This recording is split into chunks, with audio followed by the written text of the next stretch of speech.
Ow, that stings. Easy now, I've got you. Thank you. You'll be just fine. The wilderness doesn't forgive mistakes. It doesn't care about your wedding dress or your broken dreams. The Wyoming Territory in 1887 was a land where survival meant strength and weakness meant death. Elizabeth Hartwell learned this truth on what was supposed to be the happiest day of her life. Please don't let them find me. Those desperate words torn from a bleeding bride's throat changed 2 lives forever. She was running from a monster in a 3-piece suit. He was hiding from a past that had branded him a murderer. Ryder had spent 4 years as a ghost in the canyon, living in the shadows, trusting no one. He should have kept walking, should have let her bleed out in the forest, should have protected the isolation he'd built so carefully. But when he saw the terror in her eyes, something in him broke.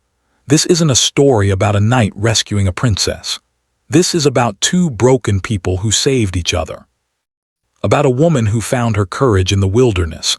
About an outlaw who discovered that some fights are worth the cost. This is what happens when you stop running from fear and start running toward freedom. Ryder had learned to trust his instincts. After 4 years living in the shadow of a bounty, instincts were the difference between waking up and not waking up at all. So when every bird in the forest went silent at once, he froze mid-step, his hand moving automatically to the rifle slung across his back. The October morning had been crisp and perfect for hunting.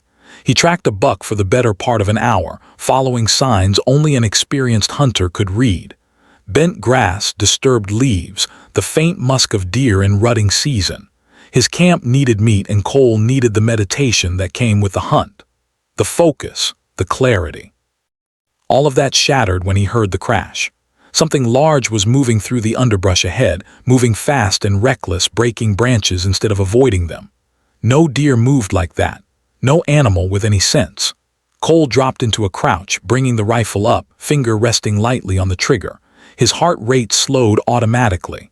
Old training from a life before this one. A life where he'd been Dr. James Ryder, respected physician, loving husband, fool enough to believe justice existed.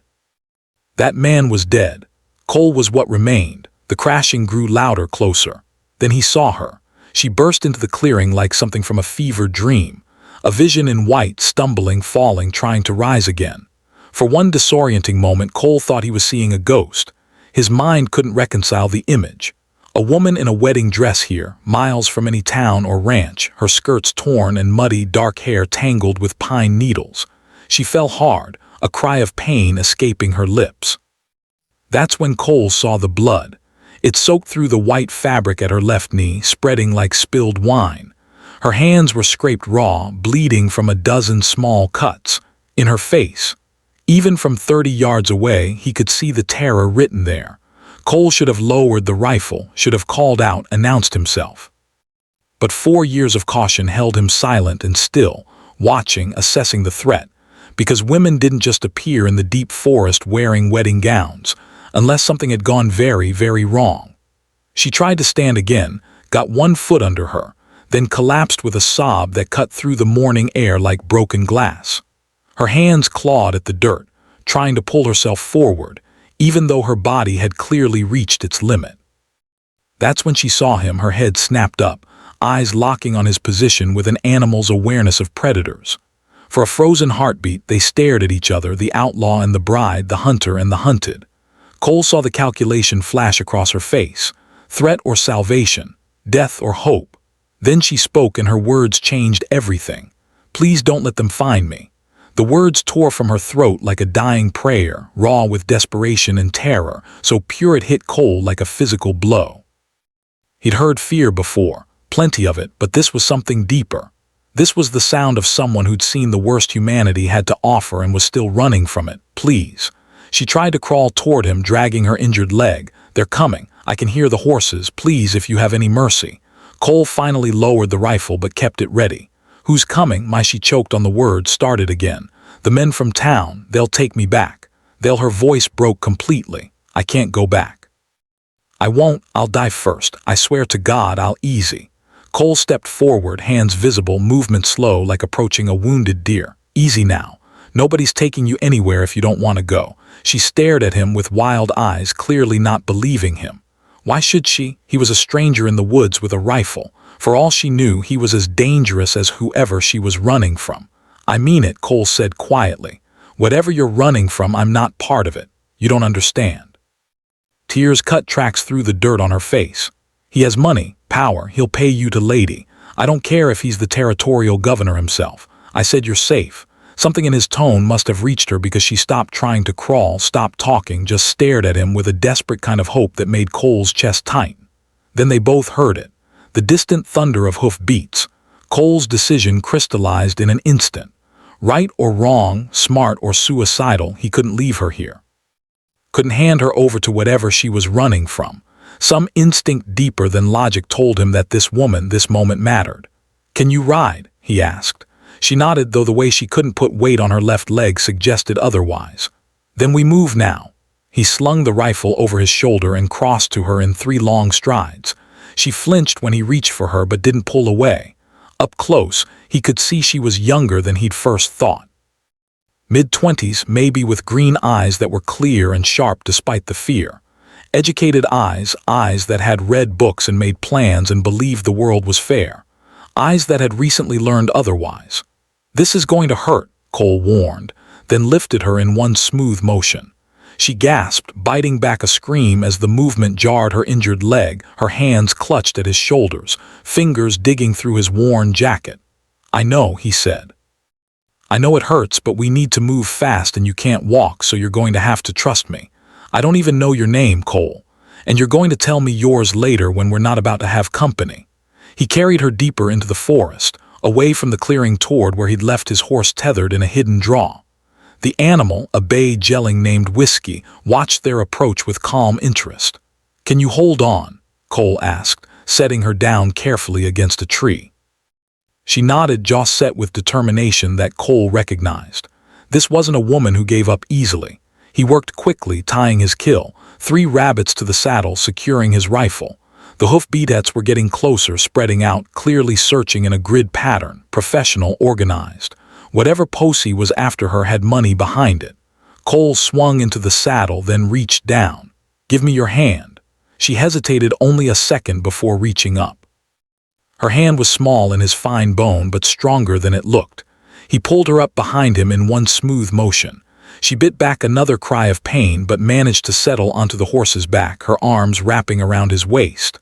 Hold tight, Cole said, and keep your head down. Where are we going? Somewhere they won't follow. He kicked Whiskey into motion. Not a gallop, too loud, too obvious, but a smooth, grounding lope that carried them deeper into the wilderness. Cole knew these mountains like some men knew. City streets, every canyon, every game trail, every place where a man could disappear if he needed to. Behind them, voices called out. Men coordinating their search, getting closer. The woman's arms tightened around him. They'll find us. No, Cole said with absolute certainty. They won't. Because Cole Ryder had spent 4 years learning how to vanish. 4 years perfecting the art of being a ghost. And now, for reasons he couldn't fully explain and probably shouldn't examine too closely, he was going to teach this runaway bride how to disappear, too. The hoof-beats faded behind them as Cole guided Whiskey into a narrow ravine, then up a treacherous slope that no sane rider would attempt. But Cole wasn't sane. Hadn't been since the day they called him a murderer and burned his life to ash. Who are you? She whispered against his back. Cole smiled grimly. Depends who you ask. Some folks call me the Canyon Ghost. Others call me a killer. My friends, the few I've got, just call me Cole. Which one are you really, lady? I've been asking myself that same question for 4 years. You figure it out. You let me know. They rode in silence after that, climbing higher, leaving civilization in safety and the rule of law far below. Cole should have been asking questions. Who was she? What had she done? Why were men with money hunting her through the forest? But somehow those questions didn't seem as important as the simple fact that she'd looked at him with terrified eyes and begged for help. And Cole Ryder, wanted man, accused murderer, ghost in the canyon. He'd said yes. He didn't ask her name. He didn't ask who they were. He just lifted her onto his horse and kicked into a gallop, leaving behind his careful isolation and riding straight toward whatever trouble this bleeding bride would bring. Cole Ryder had just made either the biggest mistake of his life or maybe, just maybe, the best decision he'd ever made. The sun had climbed to its zenith by the time Cole finally slowed Whiskey to a walk. They'd been riding for over 2 hours, climbing steadily into terrain that grew progressively more hostile. Rocky switchbacks that tested even Whiskey's sure-footedness. Narrow ledges where one wrong step meant a 100-foot drop. And finally, a crack in the rock face so narrow Cole had to dismount and lead the horse through sideways. The woman, still nameless, hadn't complained once, though Cole could feel her trembling against his back. From cold pain or delayed shock, he couldn't say. Probably all three. Almost there, he said, the first words he'd spoken since they left the search party behind. Where exactly is there? Her voice was stronger now, the raw panic replaced by something steadier. Weariness, maybe the survival instinct that kicks in once the immediate danger passes. Home. The word felt strange on Cole's tongue. He hadn't used it in years. The hidden canyon wasn't home. It was a hideout, a temporary shelter, a place to wait out the bounty on his head. But somehow saying it now, it felt more true than it had in a long time. They emerged from the narrow passage into a box canyon that Cole had discovered purely by accident 3 years ago. A person could ride within 50 yards of the entrance and never see it. The rock formation created a natural optical illusion, making the entrance appear to be just another shadow on the cliff face. Inside, the canyon opened into a space roughly the size of a small ranch. Maybe 40 acres of surprisingly green meadow fed by a spring that bubbled up from the rocks and formed a clear pool before trickling away through another crack in the rocks. Pine trees grew in scattered clusters, and the high walls protected the space from the worst of the winter winds.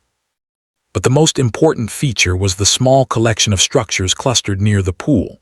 Not just Cole's cabin, a crude but solid building made from logs and chinked with mud, but 2 other shelters as well. Lean-to-tos and storage sheds, a corral for horses, even the beginnings of a vegetable garden that had somehow survived into October. The woman stiffened against his back. "You're not alone." Number Cole guided Whiskey toward the cabin. "I'm not." "How many right now?" "5, including me." "But don't worry, they're not what you're thinking. You don't know what I'm thinking." Cole smiled despite himself. "Lady, you just rode off into the wilderness with a strange man. If you're not thinking about whether I'm going to kill you and dump your body in a ravine, you're not as smart as you look." A pause. "Then, am I smart?" "Definitely. Otherwise, you wouldn't have asked." "I meant, am I in danger?" Cole reined Whiskey to a halt in front of the cabin and turned enough to look at her. Up close, even exhausted and streaked with dirt. She was striking, high cheekbones, a strong jaw, eyes that met his directly without flinching. The kind of face that suggested both intelligence and will. "I won't hurt you," he said simply. "Neither will anyone here. We're not that kind of outfit." "What kind are you?" "The kind that minds our own business and expects the same courtesy." "Now, can I help you down, or would you rather sit there until your leg gives out completely?" She looked like she wanted to argue, but practicality won. She let him help her dismount, though she couldn't quite hide the gasp of pain when her injured leg took even a fraction of her weight. Cole caught her before she fell, lifting her easily. "Stubborn," he observed. "Practical. There's a difference. Stubbornness is refusing to accept help. Practicality is accepting it while planning your escape route." Despite everything, Cole laughed. "Fair enough. Come on, let's get you inside before you meet the others. You're already having a bad day. No need to make it worse." The cabin's interior was sparse but clean. One room serving as living space, kitchen and bedroom, with a stone fireplace that provided both heat and cooking fire. A table made from pine planks. 2 chairs that didn't match. A bed frame with a mattress stuffed with pine needles and covered with a patchwork quilt. Shelves held books, medical supplies, ammunition, and the accumulated odds and ends of a life lived on the margins. Cole set the woman in one of the chairs, noting how she immediately scanned the room, cataloging exits and potential weapons. "Good survival instincts. Let me see that leg," he said, already moving to the shelf where he kept his medical kit. "You're a doctor." Surprise colored her voice. "Was long time ago." Cole knelt in front of her, setting out supplies. Clean cloth, needle and thread, whiskey for disinfecting and drinking if necessary. "Now I'm just a man who knows which end of a needle is sharp." "I'm going to need to lift your skirt." She hesitated, then nodded. "Do what you need to do." Cole worked carefully, lifting the torn and bloody fabric away from her leg. The injury was worse than he'd hoped, but better than he'd feared. A deep gash across her knee, probably from a sharp rock during one of her falls. It needed stitches, would hurt like hell, and would keep her off her feet for a few days, but it wasn't life-threatening. "This is going to hurt," he warned, dousing a clean cloth with whiskey. "Everything hurts already. What's a little more?" He pressed the alcohol-soaked cloth to the wound. She went rigid, jaw clenched, but she didn't scream. Just breathed hard through her nose and gripped the chair arms until her knuckles went white. "Stubborn," Cole said again. Practical, she ground it out through gritted teeth. As he worked, cleaning the wound and preparing to stitch it closed, Cole found himself talking, something he rarely did anymore. "The whiskey is for you, too. You know, drinking it would make this easier. I need a clear head. Lady, if you're planning to run, I should tell you that leg won't carry you far. I'm not planning to run. I'm planning to think about whether I've traded one prison for another." Cole's hands stilled. He looked up, meeting her eyes. "You're free to leave whenever you want. I won't stop you, but I will tell you that leg needs stitches, needs rest, and needs time to heal." Out there, he nodded toward the door. "You'll be lucky to last a day before infection sets in. In here you've got food, shelter, and someone who knows how to keep you alive. Your choice." She studied his face for a long moment. "Why are you helping me?" "Because someone once didn't help me when I needed it. I won't make that mistake twice." "What happened to you?" Cole returned to his work, threading the needle with practice ease. "That's a long story, one I don't tell often. I've got time. Apparently I'm not going anywhere." He smiled despite himself. "Later. Right now I need you to hold very still.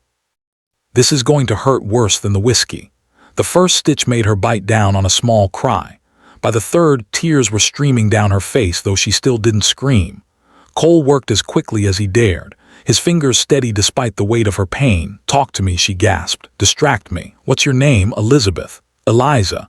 Everyone calls me Eliza," except she stopped abruptly. "Except the man you're running from." She nodded, jaw clenched. "Well, Eliza, welcome to the canyon.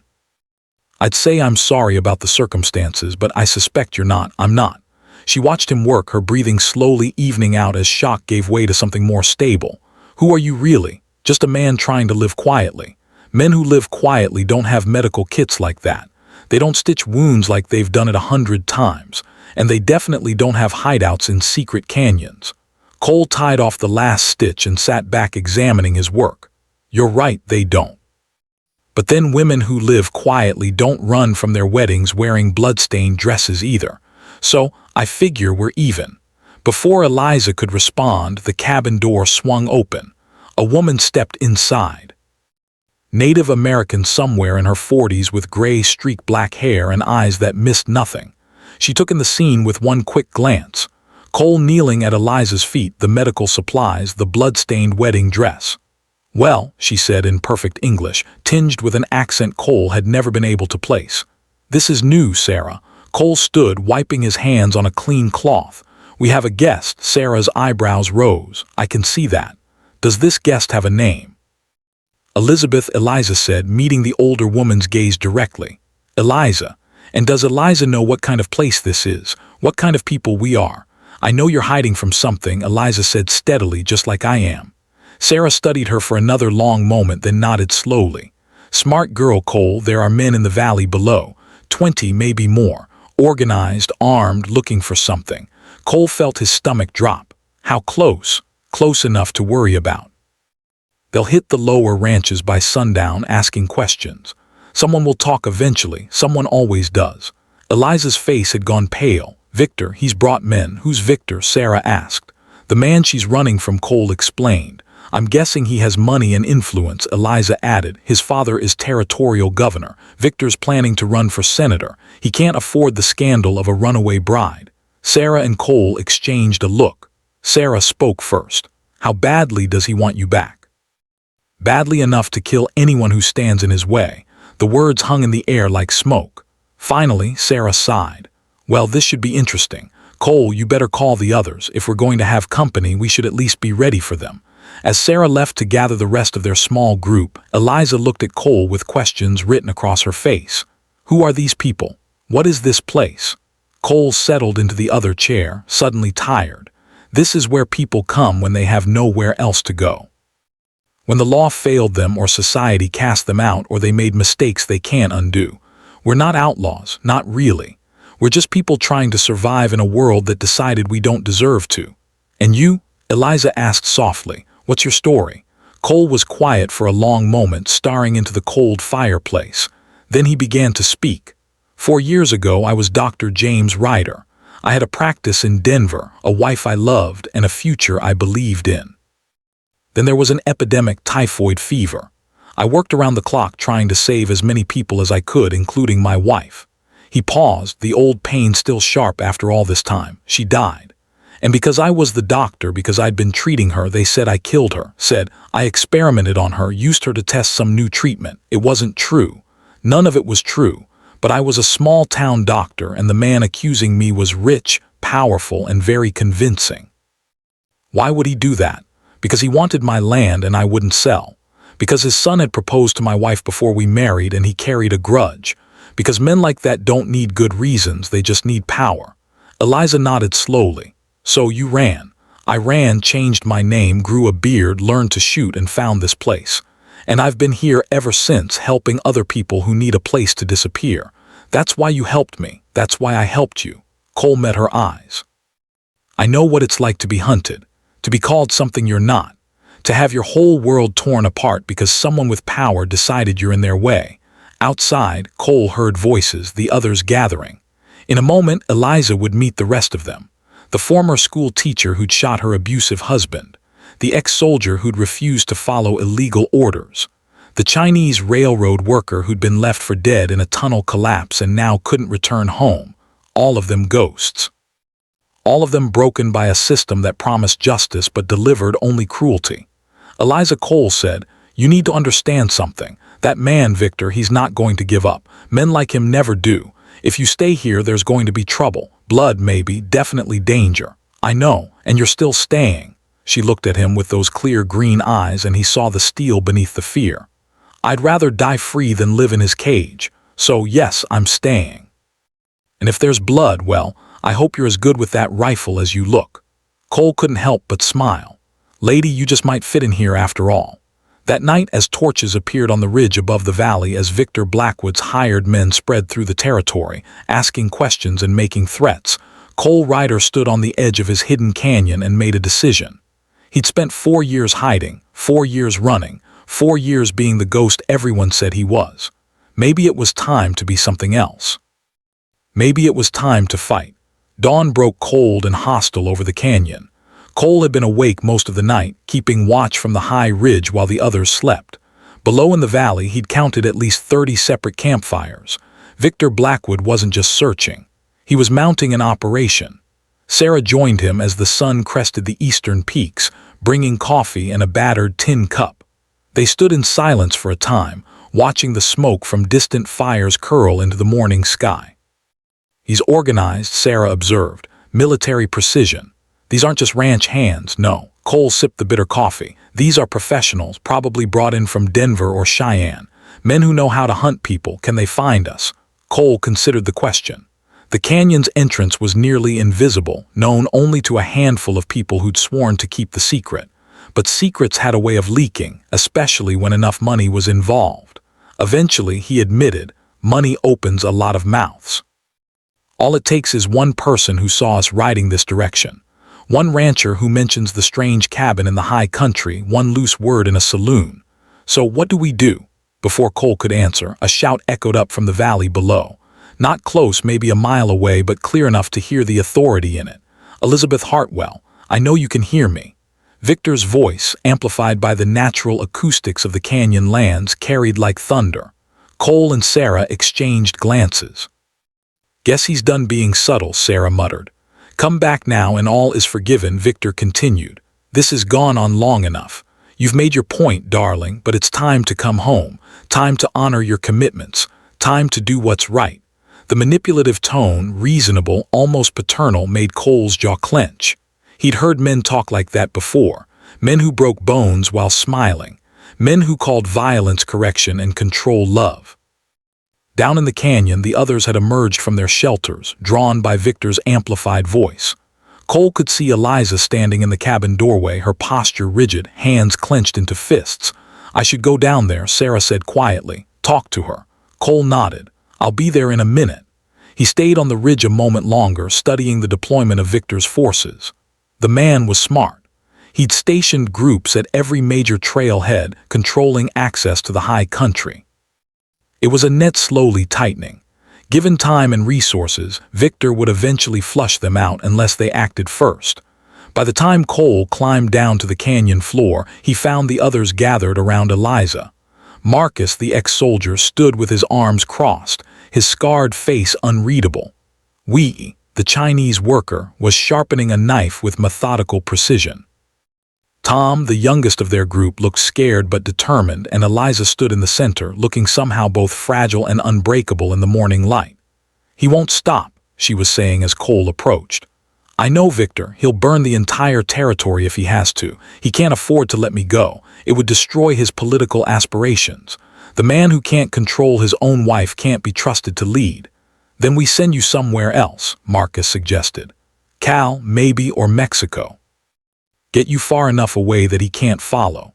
Eliza shook her head. "He'll follow, and everyone who helped me will pay the price. I won't have that on my conscience." "So what do you suggest?" Sarah asked. "We can't fight 30 armed men. We don't have to fight them all."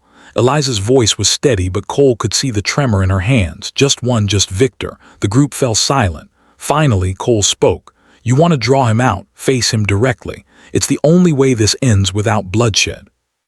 Lady Marcus said, his voice rough with concern. "Men like Victor Blackwood don't fight fair. You challenge him, he'll put a bullet in you and claim self-defense."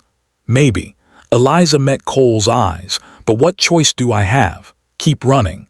Hide here until his money breaks through your defenses. Watch people die because I was too afraid to face him." Cole understood, though he didn't like it. He'd faced the same choice 4 years ago. Run or stand and fight. He'd chosen running, and he'd regretted it every day since. "There might be another way," he said slowly. "But it's risky, and it requires Victor to be exactly as arrogant as I think he is." They gathered around the cabin table, and Cole laid out his plan. It was simple, maybe too simple, but sometimes the direct approach worked precisely because no one expected it. "He thinks you're trapped," Cole explained. "Thinks he has all the power. We use that. I ride down under a white flag, arrange a meeting, neutral ground, just Victor and me to negotiate terms. He'll never come alone," we observed. "No, but he'll come with minimal backup. He won't be able to resist the chance to gloat, to demonstrate his power." And that's when a voice cut through the morning air, much closer than before. "Hello, the camp." Everyone grabbed weapons, moving with practiced efficiency into defensive positions. But the voice that called out didn't sound threatening. It sounded official. A man appeared at the canyon entrance, hands raised, clearly visible, middle-aged, wearing a sheriff's star, riding a tired-looking horse. Cole recognized him. Sheriff Henderson from Redemption Falls. A decent man in a job that required too much compromise. "I'm alone," Henderson called. "Just want to talk." Cole stepped forward, rifle held loosely but ready. "Sheriff, this is a surprise." Henderson dismounted slowly, keeping his hands visible. "Cole Ryder, or should I call you Dr. James Ryder?" The name sent a shock through the group. Cole forced himself to stay calm. "You have me at a disadvantage, Sheriff." Not trying to disadvantage anyone, Henderson approached cautiously. "I'm here because Victor Blackwood is offering $10,000 for the return of his bride." $10,000. That's enough money to make saints into sinners. "Cole, I figure you got maybe 12 hours before one of his hired men puts it together and leads him right to your doorstep. Why are you telling me this?" Henderson looked past Cole to where Eliza stood. "Because I know Victor Blackwood, known him since he was a boy, pulling wings off butterflies and graduating to bigger cruelties. I know you, Cole, know what really happened in Denver. Read the letters your wife wrote before she died. The ones the judge wouldn't allow in court." Cole's breath caught. "What? Her diary survived the fire, everything documented. The rich man's harassment, his son's threats, the real reason for the false accusations. But by the time I got the evidence, you were gone, vanished like smoke." Henderson pulled a folded paper from his jacket. "This is a copy, official pardon signed by the territorial governor himself." You're a free man, Cole, been free for 6 months, but nobody knew where to find you. The world tilted. Cole took the paper with numb fingers, staring at words that seemed impossible. Pardoned, exonerated, free. Why? His voice cracked. He tried again. Why bring this now? Because Victor Blackwood is the governor's son and the governor's sick of covering up his boy's sins. And because Henderson looked at Eliza again, that young woman has bruises that look real familiar to anyone who's seen them before. The governor might not have the spine to stop his son directly, but he won't stop someone else from doing it. Understand what I'm saying. Cole understood. Plausible deniability. If Victor got what was coming to him way out here in the wilderness, the governor would mourn publicly and do nothing. There's one more thing, Henderson said. Victor's first wife, the one who fell down the stairs 3 years ago, wasn't an accident. I can prove it, but I need Victor alive to stand trial. He dies out here. The evidence dies with him and his next victim gets no justice. Eliza stepped forward. What are you asking? I'm asking you to be bait. Draw him out, get him talking. I'll be close enough to hear, close enough to arrest him. But he needs to confess and he needs to be taken alive. He won't confess, Eliza said. He will to you. Men like Victor can't help themselves. They need to explain, to justify, to make you understand how clever they are. Henderson's eyes were hard. You get him alone. Make him think he's one and he'll tell you everything. They always do. Cole shook his head. It's too dangerous. If anything goes wrong, everything's dangerous, Eliza interrupted. But this way, maybe it ends. Really ends. Not just for me, but for his next victim and the one after that. They argued for another hour, but Cole could see Eliza's mind was made up. She had the same look he imagined he'd worn when he decided to become a doctor. Determined to fix something broken, even if it cost everything. Finally, they crafted a plan. Simple, direct, absolutely insane. Cole would ride down with the white flag, would tell Victor that Eliza wanted to talk, to negotiate neutral ground, just the two of them to discuss terms. Victor's arrogance wouldn't let him refuse. He'll bring men, Marcus warned. Of course he will, Cole agreed, but we'll bring more. Hidden, waiting. If anything goes wrong, we won't be alone. That afternoon, Cole rode down from the high country toward Victor's camp, a white cloth tied to his rifle barrel, hands visible, moving slow and unthreatening. Victor's men intercepted him a mile from camp, surrounding him with drawn weapons. Tell your boss Cole Ryder wants to talk about his runaway bride, Cole said calmly. Tell him the lady has terms. They brought him to Victor's command tent, a ridiculous display of wealth in the middle of the wilderness. Persian rugs on the dirt. Folding table set with silver. Victor himself dressed like he was attending a dinner party rather than mounting a manhunt. Mr. Ryder. Victor's smile was all teeth, no warmth, or should I say Dr. Ryder. Oh yes, I know who you are, the murderer, the fugitive. Tell me, how does it feel to harbor a criminal? Oh wait, you are one. Cole ignored the bait. Eliza wants to meet, just you and her. She has things to say that she'd rather not broadcast to your entire company. Victor's eyes glittered. Does she now? And why should I agree to this obvious trap? Because if you don't, she'll ride to every newspaper between here and Denver and tell them exactly why she ran, with details, names, witnesses. Your political career will be over before it starts. That hit home. Victor's smile thinned. She's bluffing. Maybe. You willing to bet your future on it? Victor studied him for a long moment. Where and when? Tomorrow morning, the old mission ruins 5 miles north. Just you and her. You try to bring your army. She rides straight to the nearest telegraph office. And if I agree, then maybe you both get what you want. Maybe she comes back. Maybe this whole thing ends quietly. Cole leaned forward. Or maybe you keep playing games until someone gets killed and this becomes a scandal you can't control. Your choice. Victor's jaw clenched. Cole could see the calculation behind his eyes, weighing risks, measuring odds. Finally, he nodded. Tomorrow morning, the mission, just Elizabeth and me. But if this is a trap, it's not a trap. Cole lied smoothly. It's a conversation. What happens after depends entirely on you. He rode out of the camp, feeling Victor's eyes on his back the entire way. When he was finally out of sight, he allowed himself a breath of relief.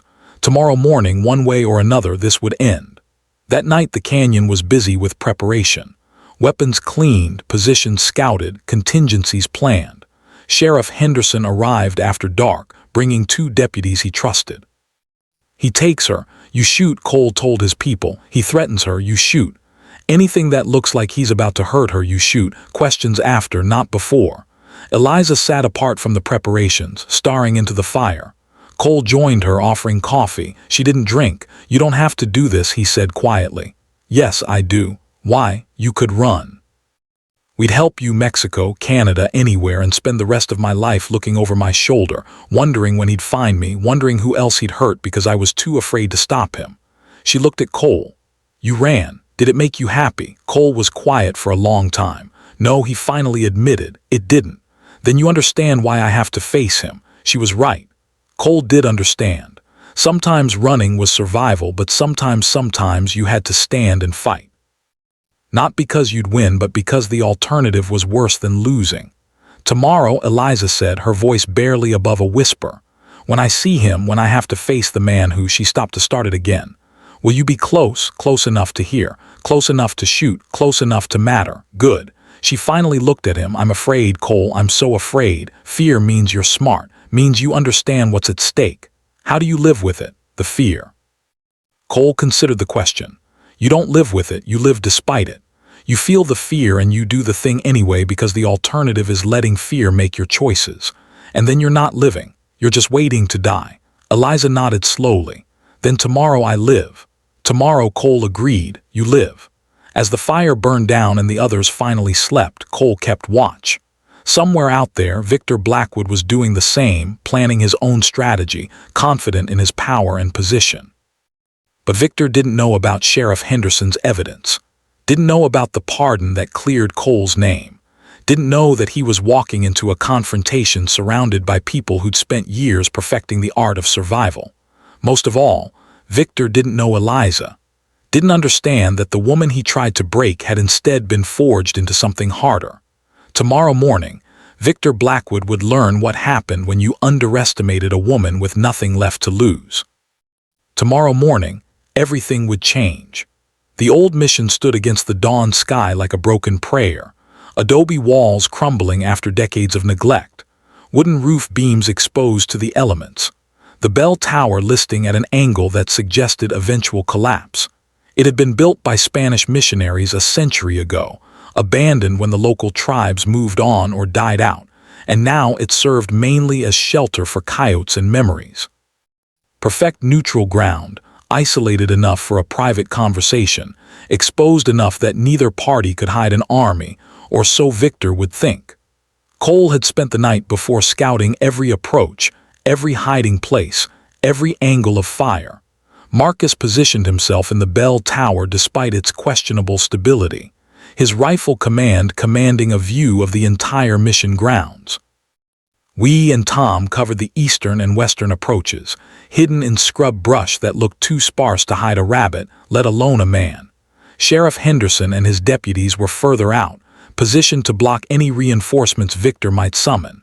And Cole himself would be in the mission's old chapel, close enough to hear every word through the broken walls, close enough to intervene if things went wrong. It's too exposed, Marcus had argued during the planning session. She'll be in the open, nowhere to run if he tries something. That's the point, Eliza had replied calmly. He needs to feel in control, needs to believe he's one. If I'm cowering in cover, he'll know it's a trap. Now, as the sun climbed higher, Cole watched Eliza prepare. She'd washed the blood from her wedding dress as best she could, though rust-colored stains still showed on the white fabric. The torn sections had been roughly sewn. Her hair was combed and pinned back. She looked exactly like what Victor would expect, a runaway bride defeated, ready to negotiate surrender. But Cole saw the steel in her spine, saw the way her hands no longer trembled, saw the determination that had replaced fear over the past 3 days. Remember, Sheriff Henderson said, checking his pocket watch. We need him to confess, need him to say something, anything about his first wife, about why you ran. The more he talks, the stronger our case.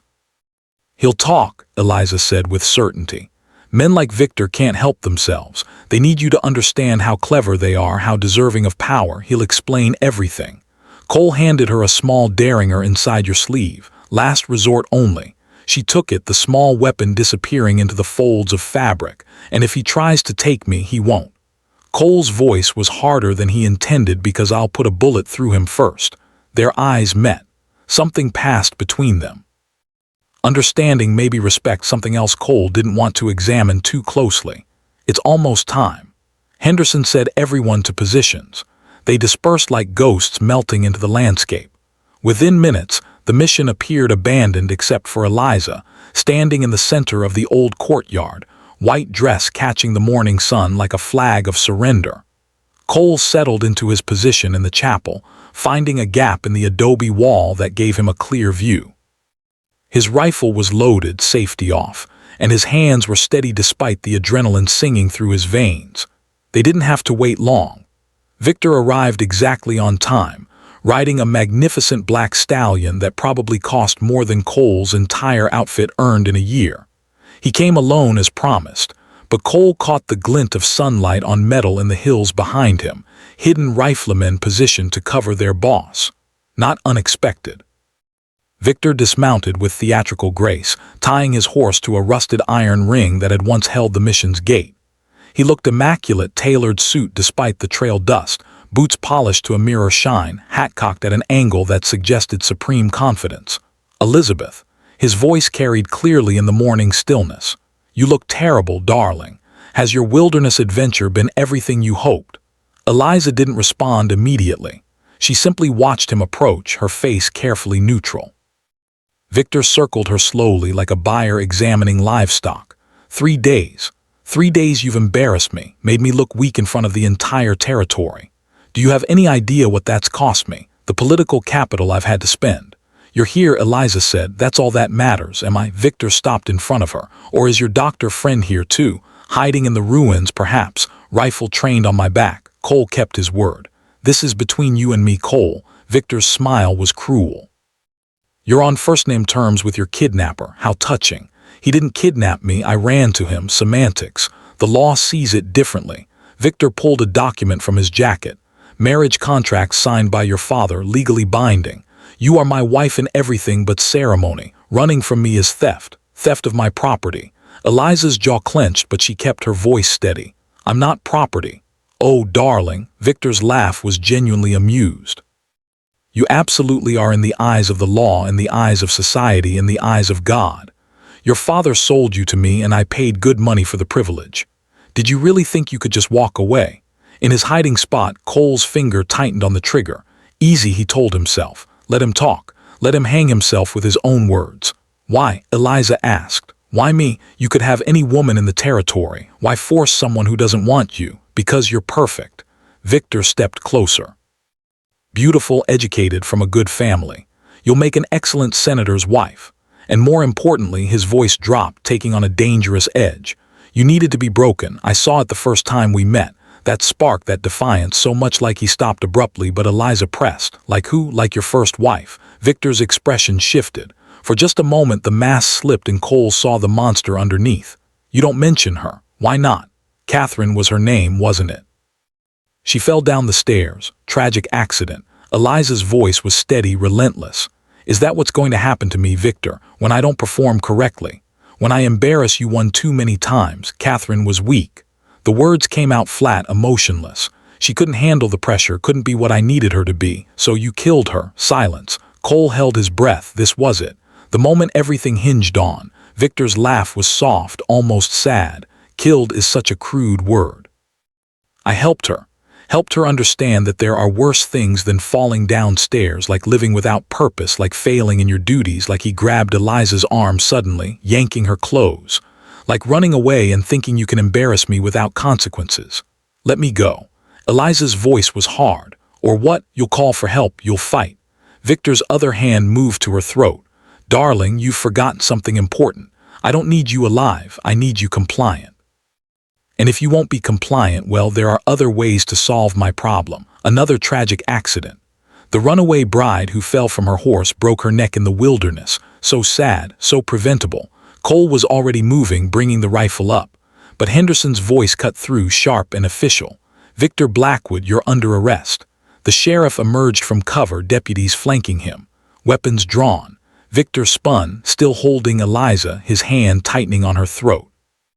This is a trick, Victor snarled. You promised. I promised nothing. Eliza gasped out. And you just confessed to murder. Victor's eyes widened as he processed the trap. His hidden riflemen were standing, but Henderson's deputies already had them covered.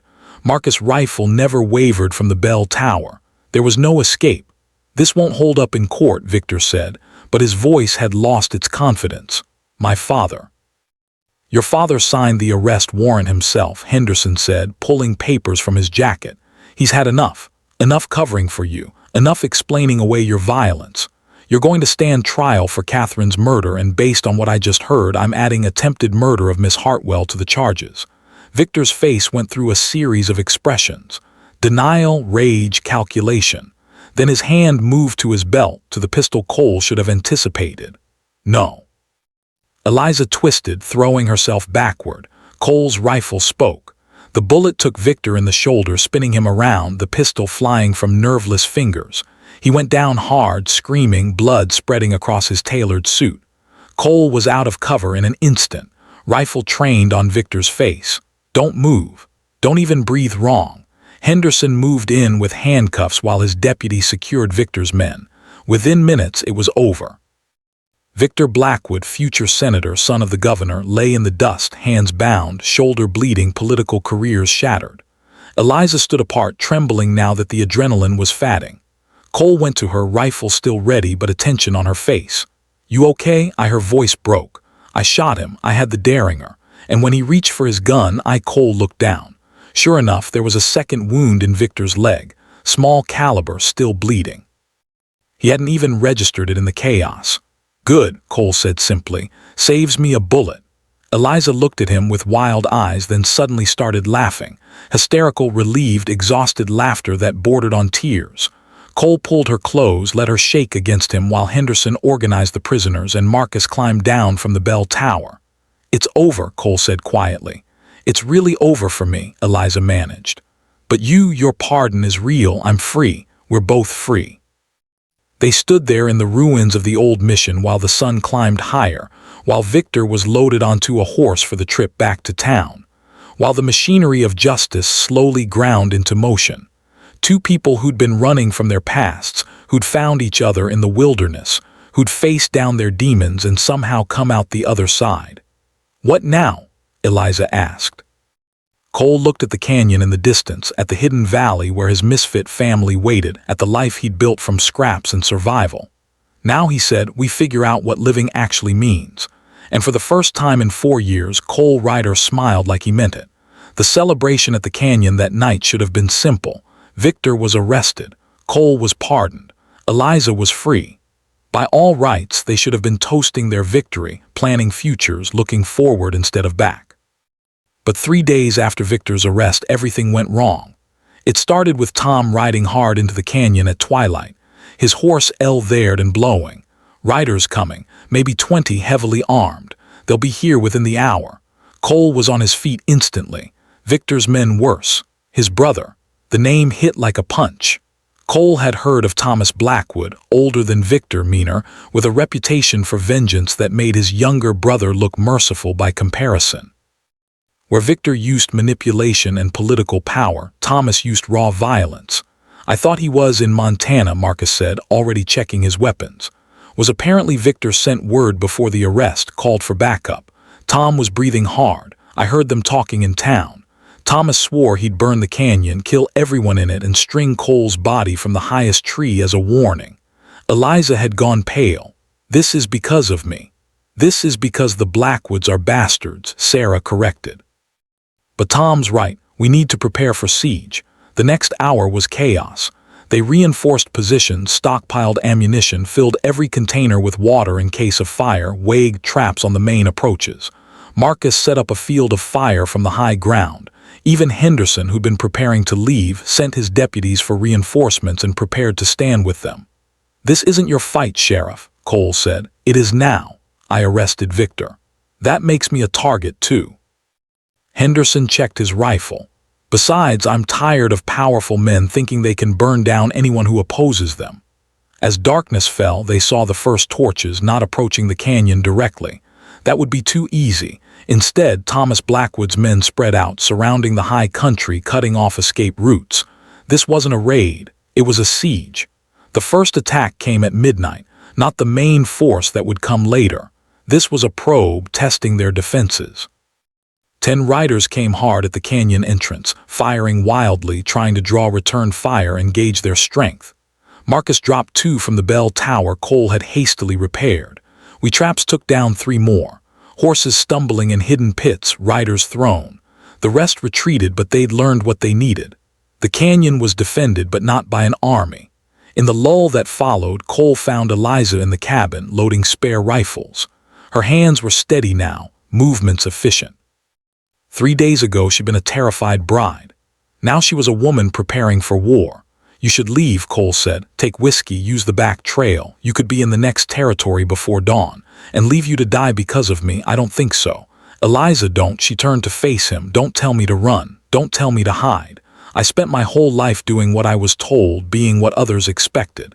It nearly destroyed me. I'm not going back to that. This isn't about what's expected. This is about survival, exactly. And I've learned that survival isn't just staying alive. It's living with yourself afterward. She hefted a rifle. Check the action. I can shoot. You taught me, so I'm going to shoot. Before Cole could argue further, a voice rang out across the canyon. Thomas Blackwood using a speaking trumpet to amplify his words. Cole, Ryder, you listening? Cole moved to the cabin door, staying in shadow. I'm listening. Good, because I've got a proposition for you. Send out my brother's woman and you get to live. Keep her and you all burn. You've got 1 hour to decide. Victor's woman is in jail, Cole shouted back. In Redemption Falls, awaiting trial. We don't have her. Liar, I know she's in there. I know you're protecting her. Thomas's voice rose to a scream. Send her out or I'll kill you both. I'll kill everyone in that canyon. You hear me? Everyone. The threat echoed off the canyon walls, carrying with it the promise of absolute violence. Marcus appeared at Cole's shoulder. He's serious. Men like that don't bluff. I know. So what do we do? Cole was quiet for a moment, thinking. Then we call his bluff anyway. He stepped into the open, rifle in hand, but pointed at the ground. Nonviolent but not surrendering. Thomas Blackwood, you want Elizabeth Hartwell? Come get her yourself face to face, you and me. Or are you afraid to face one man without your army? Laughter echoed from the darkness. You think I'm stupid. You think I'll walk into your trap like my idiot brother. I think you're a coward who hides behind hired guns. I think you're all talk and no courage. I think the shot came without warning. Cole felt it before he heard it, the impact spinning him around, his rifle falling from numb fingers. He hit the ground hard, Sarah and Eliza dragging him back into cover while return fire lit up the night. Shoulder, Cole gasped. Just the shoulder. But there was too much blood. The bullet had torn through muscle and possibly nicked the artery. Sarah was already applying pressure, her face grim. Stupid, she muttered, baiting him like that. Had to know. Cole managed through gritted teeth. Had to know if he'd actually shoot. Now you know, feel better. Despite the pain, Cole smiled little bit. But the situation was deteriorating fast. Thomas wasn't playing by any rules. He was willing to kill from ambush, willing to burn them out, willing to do whatever it took. And they were outnumbered 3-1 with limited ammunition and no reinforcements coming. Eliza knelt beside Cole while Sarah worked on his shoulder. This is my fault. Stop. Cole grabbed her hand with his good arm. This is the Blackwoods' fault. You didn't ask to be born into their world. Didn't ask to be sold like property. You ran and you had every right to run. But people are dying because people are fighting because it's worth fighting for. Because you're worth fighting for. And because sometimes Cole winced as Sarah tied off a bandage. Sometimes you have to stand up to bastards even when the odds are bad. The attack came into earnest just before dawn. Not subtle, not strategic, just overwhelming force.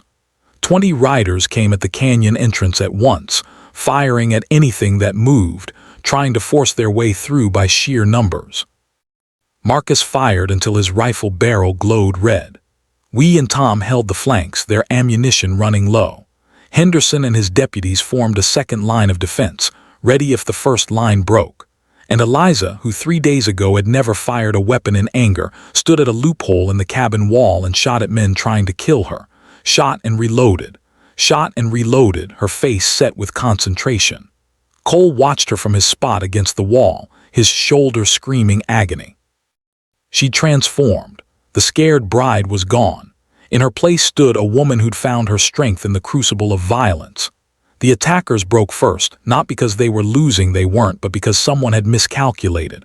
A torch thrown to start a fire had landed in dry grass on their side of the entrance. The flame spread fast, driven by wind that suddenly shifted, billowing smoke back into the attackers' faces. They retreated, coughing half-blind. The defenders didn't pursue. They simply held their ground, conserving ammunition, waiting for the next wave. But the next wave didn't come. Instead, as the sun rose, they heard something unexpected. Bugles. Cavalry bugles getting closer. Henderson laughed. A sound of pure relief. My deputy got through. He brought the army. The siege broke as quickly as it had formed. Thomas Blackwood's hired guns weren't stupid. They knew fighting the U.S. Army was a losing proposition. They melted away into the wilderness, leaving their employer to face justice alone. By mid-morning it was over. Thomas Blackwood sat in handcuffs, screaming threats that nobody listened to. His brother Victor, transported from jail for a confrontation, watched from another set of chains. The Blackwood empire, built on violence and political corruption, was collapsing. Cole sat on the cabin steps, his shoulder bandaged properly now by the army surgeon. Eliza sat beside him, her wedding dress finally and completely ruined, her hands still shaking from adrenaline letdown. "You shot 3 men," Cole said quietly. "I know, you saved Marcus' life. When that Ryder got past him, you dropped the attacker before he could fire, I know. How do you feel?" Eliza was quiet for a long time. Scared, relieved, guilty, proud, like I proved something, but I'm not sure what. She looked at him. "How do you feel?" "Like I got shot and like maybe." Cole met her eyes. "Maybe we both survived more than just bullets." The cavalry captain approached, a young man with an old face. "Mr. Ryder, Sheriff Henderson says you're the one who organized the defense." "Hell of a job, sir. Wasn't just me. Never is." The captain glanced at Eliza. "Ma'am, I need to take statements about the Blackwoods, about the attacks." For the record, Eliza nodded. "I'll tell you everything. Every detail, every threat, everything." As she walked away with the captain, Sarah joined Cole on the steps. "She's stronger than she looks. She's stronger than most people, period. You care about her." It wasn't a question, but Cole answered anyway. "Yeah, I do. Good. Because when this is all over, when the trials are done and the Blackwoods are in prison and your name is cleared, she's going to need someone. Someone who understands what she went through. Someone who won't try to put her back in a cage. I'm not exactly good relationship material, Sarah. None of us are. That's why we work." Stood patting his good shoulder. "Think about it, doctor. You spent 4 years hiding. Maybe it's time to start living instead." Cole watched Eliza talk to the captain. Watched her hands move as she explained events. Watched the strength in her spine. Sarah was right. They'd both survived. Both proven they were stronger than the people who tried to break them. Maybe surviving was only the beginning. Maybe the real story started now. 6 months later, spring came to the Wyoming territory like a whispered promise. Snow melted from the high peaks, running in silver streams through the valleys. Wild flowers erupted across the meadows in riots of color. The air smelled of pine and new growth and infinite possibility. Cole Ryder stood on the porch of a cabin, not the hidden one in the canyon, but a new structure built on land that was legally his. 500 acres purchased with the money from his restored medical practice, plus the reward the governor had offered for helping bring down his corrupt sons. The cabin was modest but solid. 2 rooms, a real fireplace, windows with actual glass, a barn for horses, a chicken coop Sarah had insisted he needed, and a small vegetable garden that we had helped plant before moving on to California. It wasn't grand, but it was home. Real home. Not a hideout or a temporary shelter, but a place Cole could imagine growing old in. The sound of hoof beats drew his attention. Eliza rode up the trail on a gray mare she'd bought last month, her hair loose and catching the wind. She wore practical clothes now, split riding skirt, sturdy boots, a shirt that had seen honest work. The woman in the elaborate wedding dress was gone. In her place rode someone Cole barely recognized. Confident, capable, free. She dismounted with easy grace, tying the mare to the porch rail. "You're starring. Can't help it. You look different. I feel different." Climbed the steps, settled into the chair beside his. "Got a letter from my father today." Cole tensed. Eliza's relationship with her family had been complicated after the trial. Her father had publicly disowned her for embarrassing the family name, though privately he'd sent money and awkward apologies. What did he say? That he's sorry. That he should have listened when I told him about Victor. That he chose business over his daughter and he'll regret it the rest of his life. She folded the letter carefully. He wants to visit to try to rebuild what he broke. What did you tell him? That I'll think about it, that forgiveness takes time. That I'm not the same woman who left his house 6 months ago. And if he visits, he needs to meet the person I've become, not try to resurrect the daughter he sold. Cole nodded. Strong words. I learned from a good teacher. They sat in comfortable silence for a while, watching the sun paint gold across the valley. This had become their rhythm over the past months. Eliza visiting every few days, helping with the practice Cole had reopened, sometimes staying for dinner, sometimes for longer conversations that stretched late into the night. They hadn't defined what they were to each other. Friends seemed too weak. Partners, maybe survivors who understood each other in ways no one else could. The trial's finally over, Eliza said. Victor got 20 years. Thomas got life. Both in territorial prison. No chance of early release. How do you feel? Like I can breathe again? Like maybe I'm not waiting for the other shoe to drop. She looked at him. How's your shoulder? Cole rotated his arm, feeling the pull of scar tissue. Better, almost full range of motion. The surgeon did good work. You're lucky it wasn't worse. I'm lucky in a lot of ways. Cole met her eyes. I'm lucky I was in the right place when you needed someone. Lucky I had people willing to fight beside me. Lucky the governor was sick of covering for his sons. Lucky Cole. Eliza's hand found his. You make your own luck. You chose to help me, chose to stand when you could have run, chose to fight when staying hidden was safer. That's not luck, that's character. Her touch sent warmth through him. Cole had spent so long focused on survival that he'd forgotten other needs. Companionship, connection, the simple comfort of being seen by someone who understood. I need to tell you something.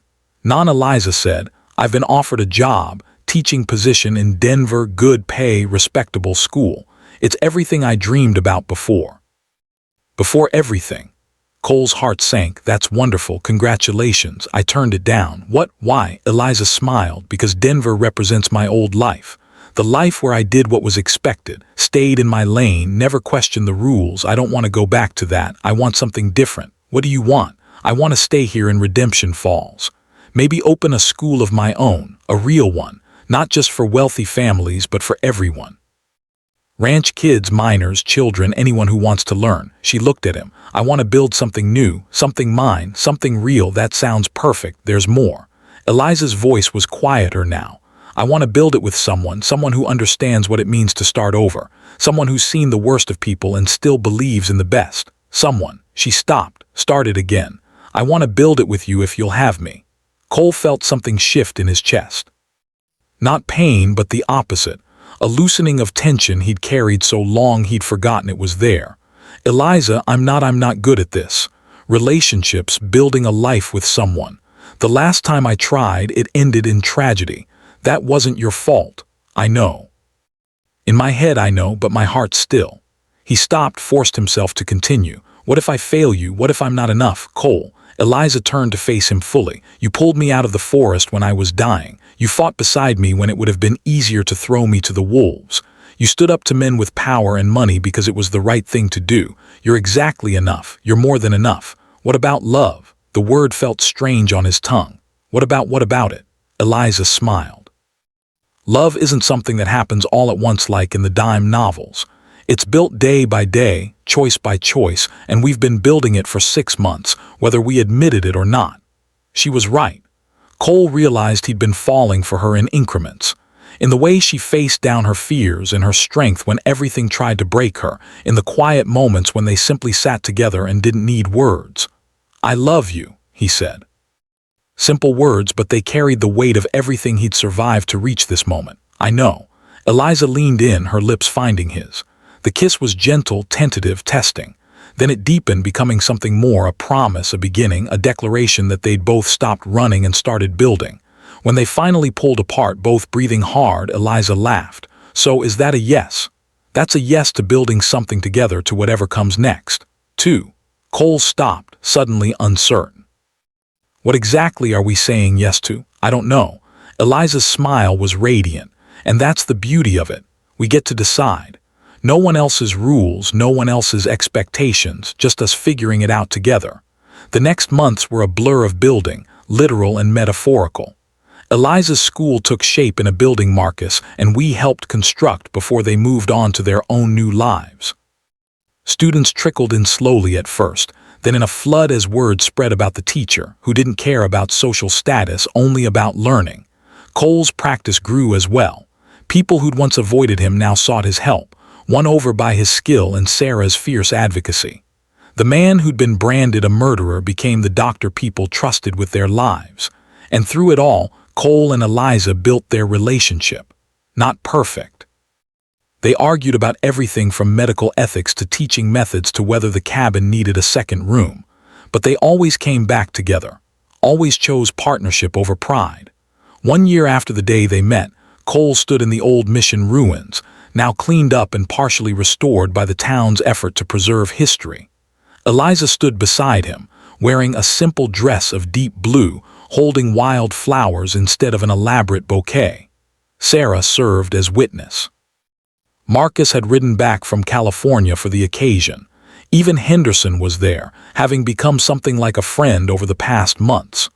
"We're gathered here today," Henderson said in his unofficial capacity as officiant, to witness the marriage of two people who have earned the right to happiness, who faced down darkness and chose light, who have proven that the past doesn't define the future. Cole barely heard the rest. He was focused on Eliza, on the way the evening light caught her hair, on the smile that transformed her face, on the strength that radiated from her like heat. "Do you, James Cole Ryder, take this woman?" "I do." Cole couldn't wait for the rest of the question. "To be your lawfully wedded wife?" "I already said I do." Laughter rippled through the small gathering. Henderson shook his head. "Fine, Eliza. Do you take this impatient man to be your husband?" "I do." No hesitation, no doubt. "Then by the power vested in me by the Wyoming territory, I pronounce you married." "Cole, you can kiss her now since you obviously can't wait for permission." The kiss was different from their first. Not tentative or testing, but sure and strong and absolutely right. When they pulled apart, both laughing, the small group erupted in cheers. As the sun set over the Wyoming mountains, as friends celebrated and the past finally truly let go, Cole Ryder and Eliza Hartwell, now Ryder, stood together and looked toward a future they'd built from the ashes of their broken lives. "You saved me," Eliza whispered. "No," Cole pulled her close. "You saved yourself. I just gave you a fighting chance. Then let's call it even. We saved each other." And that, Cole thought, was exactly right. They had saved each other. Not with grand gestures or heroic deeds, but with the simple choice to stand together when the world tried to tear them apart. With courage when fear was easier, with hope when despair was closer. The wilderness didn't care about their plans, but they'd made their plans anyway. Built their lives anyway, loved anyway, and that was enough. That was everything. Sometimes the stories we tell ourselves are wrong. Elizabeth thought she was too weak to fight back. Cole thought he was too broken to love again. Both were wrong. This story isn't really about the Wild West. It's about courage. Not the kind that roars, but the kind that whispers, "I'll try again tomorrow." The Blackwoods of the world count on you staying silent. They count on fear being stronger than courage. They're wrong. The day Eliza ran from that wedding, she didn't know where she was going. She just knew she couldn't stay. The day Cole chose to help her, he didn't know how it would end. He just knew hiding forever wasn't living. You don't need to see the whole staircase to take the first step. You don't need to be unafraid. You just need to act despite the fear. If this story moved you, hit that like button and subscribe for more tales of courage from the American frontier. Share your own story of fighting back in the comments below. Remember, sometimes the person you're running to is exactly who you needed all along. Your story isn't over.